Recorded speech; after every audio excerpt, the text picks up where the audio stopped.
independence in myself. After my supernatural adventures had led me to a way too intense flirtation with villaindom, I'd realized I needed to figure out who I was apart from my overbearing, overprotective family, where I was always Evie's tempestuous little sister, the forever baby of the team.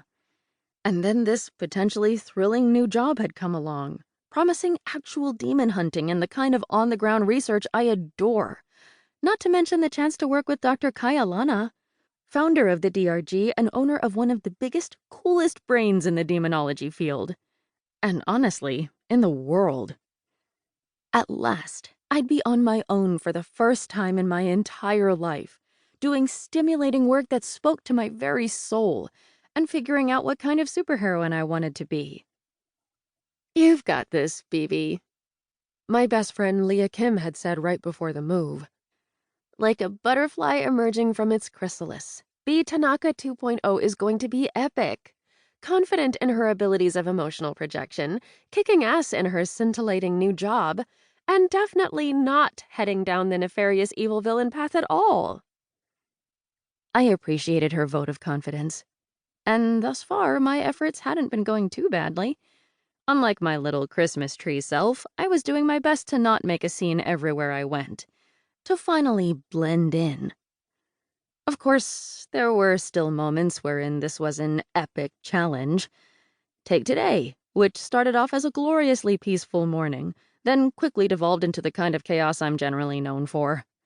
I popped out of bed at my customary 9 a.m., admired the ridiculously blue Maui sky, and wandered down the street from my teeny bungalow to Kei Okamoto Bakery, a legendary establishment that concocted fresh malasadas and other delectable pastries every morning and stayed open until they sold out, usually a matter of hours. The bakery was the kind of no-frills, no-nonsense joint that always felt just a little bit magical to me. The lighting was dim, the decorations were minimal, and the faded letterboard menu behind the counter hadn't changed in decades. No need for extra bells and whistles, because the sweets were the absolute stars, and the bakery's dedication to craft and sheer passion for pastry provided all the flair required.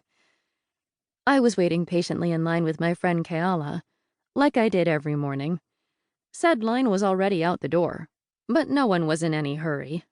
The comforting buzz of idle chatter filled the space as customers meandered forward, everyone stoked to attain their morning sugar rush.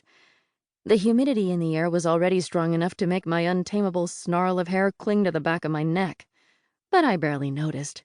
I was fully entranced by the parade of sugary treats jostling for attention in the massive glass case that took up most of the front of the store. Yes, I saw it every morning, but I never failed to be warmed by its welcoming glow.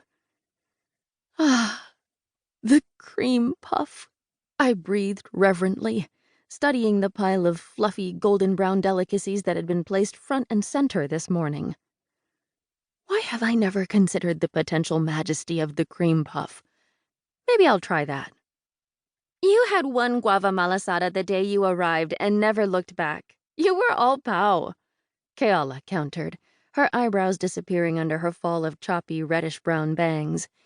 She gestured to the glass case, which led to a battered old-school cash register perched on a small square of counter space jammed with gum and dusty trinkets for sale. So many of these treats are still waiting for Bea Tanaka to pronounce them so ono, but that malasada will always be your one true queen. Facts, I said, gazing mournfully at the untasted cream puff.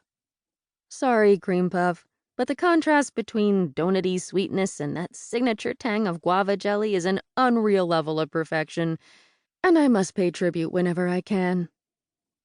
Your expression is so dreamy right now, Keala teased, her impish dark eyes sparkling with amusement.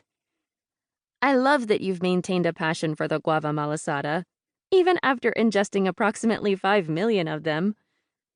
You know how people say absence makes the heart grow fonder? I said, as we shuffled forward in line. For me, it's the opposite. Excess makes the heart grow fonder. I can't wait to eat at least 5 million more. This explains so much, Keala exclaimed. Like how you've purchased enough of my rings for your fingers, toes, and possibly other appendages, even though you've lived here for less than a year. You're complaining about